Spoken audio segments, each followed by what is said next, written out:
All right, free radicals, welcome. It is I, Dave, talking about politics on the Radical Independent. Thanks for tuning in. Please subscribe to the channel if you haven't done that. I'd like to break 7K. I think there's an algorithm issue, and I want to see if that issue can be fixed with more subscribers. Okay, so I've decided to get out of the whole libertarian party movement again. I tell people I'm very fickle. And people will say, well, those are your principles. Why not stick to them? Well, because I'm a pragmatist. I'm a realist. I understand that a third movement at this time in our history is just going to drag on the main movement, which is away from the Democrats. It's got to be away from the Democrats. The Democrats, 99.8% of them are destructive to this country. And the couple that are out there, whether they're in a state legislature or it's Joe Manchin or whoever it is that you think isn't so bad, we need to take everything back. And that particular party is against common sense. They're against voter ID. They're against it. They want people who aren't citizens to be able to vote. All right. Their voter rights bill all over the news lately. It's insane. The commentators, by the way, never tell you what is in it and what the Democrats want to do. They just say it's voter rights. They tried to link it to Martin Luther King earlier this week, which I think is despicable. I think Martin Luther King would be for voter ID. Just saying, okay? All of the immigration that's happening at the southern border is very destructive to this country. Libertarians, for the most part, believe in open borders. I don't. I never have. I can't get behind it. When people say we should welcome immigrants, I agree. We should welcome them. We should also vet immigrants coming over the border. We should also figure out, maybe through a questionnaire, why they're here, what their intentions are. We can't just let people into the country and expect the country to function the way it has functioned for 200 years. We had a process. When people say process, then you're starting to, people take that out of context and say, oh, so you're a totalitarian. No. It's like someone knocks on my door, I'm going to find out who it is. It's that simple of an analogy. People are fleeing political persecution. They are fleeing collapsing economies in South America. That's fine, but we need to know who they are, where they're going, and how they plan on supporting themselves. Many of these people, for libertarians, so you're creating wards of the state with your policies, and you're saying it's all good because these people are hardworking.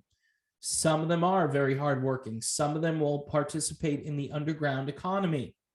They'll be paid in cash. And by the way, our country is trying to eliminate cash. So I don't know how much longer they're going to be able to do this kind of thing without real support from very nefarious people in order to just prop this up. Now, for Republicans, right, you guys should be working hard to meet and greet these people and to give them a constitution and tell them about the country. And we should have a whole program for these people that are coming through that will point them in a direction where they don't vote like lunatics, right? Voting yourselves money from the public trough was something that the founders knew would happen. And it's been happening now for the last 100 years, and it gets worse and worse pretty much since the inception of the Federal Reserve, which is neither federal or a reserve bank. Yeah, my core belief system is more libertarian than anything else, but there are strains of populism, the idea of America first, which isn't stupid, it isn't selfish, it isn't protectionist, it is trying to preserve. If you're a conservative and you're not conserving the things that are really important to sustain the country, then you're really not a conservative. You're just another neoliberal out there who is, just paying homage to your donors and all the lobbyists and all the people on Wall Street and K Street. See, that's what's changed, is a lot of Republicans are now old school Democrats on things like Wall Street corruption and Wall Street greed. Nobody's going to sit here and say Wall Street greed is a good idea. Bernie Sanders wanted to tax transactions, Wall Street transactions, to pay for his Medicare for All idea. All right, now Medicare for All, I would never do that, because look at what they're doing. They're making CMS employees take a medical product. They're forcing them, because this is what the government does. So it's a bad idea to build that thing up anymore. Why would you make it even more of a web of government bureaucracy? And to me, it's non-negotiable now, with the healthcare system really in free fall right now. And you're going to administer more of that horrible healthcare from the government, which is then going to require you to do things, right? But the original idea of taxing these Wall Street, whatever, these tycoons, in order to pay for, say, real infrastructure, or to help people who are struggling, who have been forced out of their jobs by a rogue federal government, I don't necessarily have a problem with that. I think that's actually an interesting idea. The problem is that when the government gets that money, they're going to do crazy things with it. They're not going to invest it into the people. That's why, again, decentralizing, bringing power back locally, which is a libertarian idea. It's also in some of the brains of some Republicans out there. Here's where I'm at. I'm not a libertarian anymore. In my state, to vote in a primary, you have to be of one of the two major parties, which obviously Democrats and Republicans. As soon as you're a minor political party, you're basically an outsider, an outcast, and I want to participate in the system. Yeah, independent would be fine too, but again, if I want to vote in a primary, I can't do that as a registered independent. So put an R next to my name for reluctant, but here I am. And it's look, Trump did a good thing last week. I wanted to hear what he was going to say. He is far better than what we have now. And it is voting for the lesser of two lessers, right? But it's just, we've got to be honest. I prefer Tulsi Gabbard. I prefer Ron DeSantis. I don't mind Kristi Noem all that much. There are a few other people out there in Congress, Matt Gaetz and Thomas Massie, who I respect and who I think want to do what's best for their constituents. There's nobody on the other side of the aisle. You could say, well, Joe Manchin saved the country, blah, blah, blah. But ideologically speaking, Joe Manchin's kind of a blank slate. He's just not willing to do the most radical things that the other side wants him to do. There's a Kristen Sinema is the other one in Arizona, who apparently is sticking up for some degree of moderation. Those are better people than the rest of that party, but that party is the party of AOC and Nancy Pelosi and Chuck Schumer, and these are some of the worst people in the world, quite frankly. We've got our own problems on the other side of the aisle with guys like Mitch McConnell and Mitt Romney, who are, again, and Liz Cheney, who are not only just horrible politicians, but warmongers and want to get us into another war, and will give money to Biden to pay for a possible war with Russia, which is a thing right now. It's classic wag the dog. This guy's approval ratings are like in the 20s right now, in the 20s. Hispanics, 28% of Hispanics support the so-called president of the United States. So Republicans are positioned, and I'm going to join the team, not in a robust way, but there's an R next to my name. If there are candidates that are better, that are more pro-America and more pro-freedom and anti-lockdown, yeah. Are there going to be libertarians? Yeah. Do they have a chance of winning anything other than maybe town council? And I would vote for a libertarian if they ran for town council, right? Or school board. I would vote for them for sure. But right now, based on what we've got, and again, I'm saying all this under the backdrop of I'm not sure there's a political solution to this problem. I'm not sure Naomi Wolf isn't right when she says maybe there won't be another election.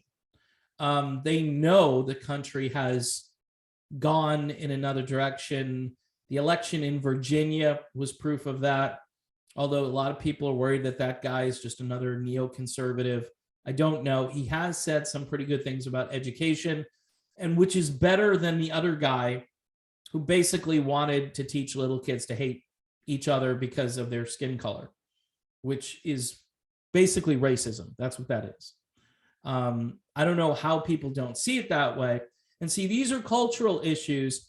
Libertarians tend to take the foot off the gas pedal when it comes to cultural issues and only put the pedal to the metal when it comes to the Federal Reserve or spending or economic issues, which again, I agree with them on all that stuff. But we're involved in not only a war to save the country, we are involved in some type of crazy cultural war where you've got men competing in women's sports, for instance, which I think is a total disaster, a total, if you want women's rights, if you want equal rights for women, you can't have men competing against women and then saying, oh, this so-called woman beat an actual woman and say that's progress. That's not progress.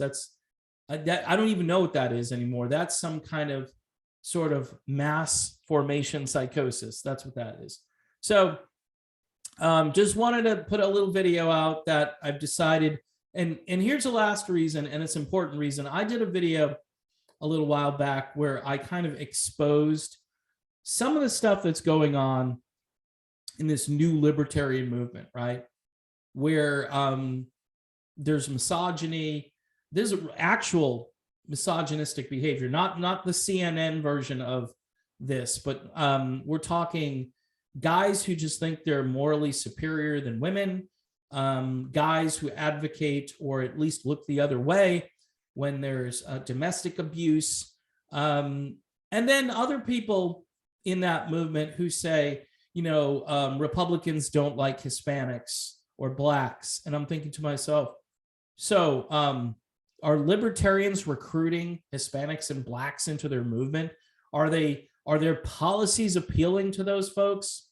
No, I just see mostly white guys, mostly like younger white guys who want to smoke pot and make sure that their Bitcoin is earning them lots of revenue and so forth.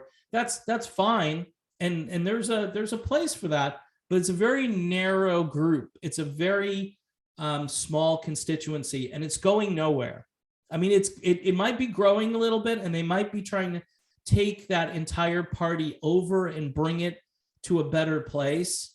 But here's my phrase. Many of these people are not serious people. They're not adults, and they're not serious people, because it's a popularity contest. It's like, look at our alternative movement, how it's growing, and it's still not impacting anything.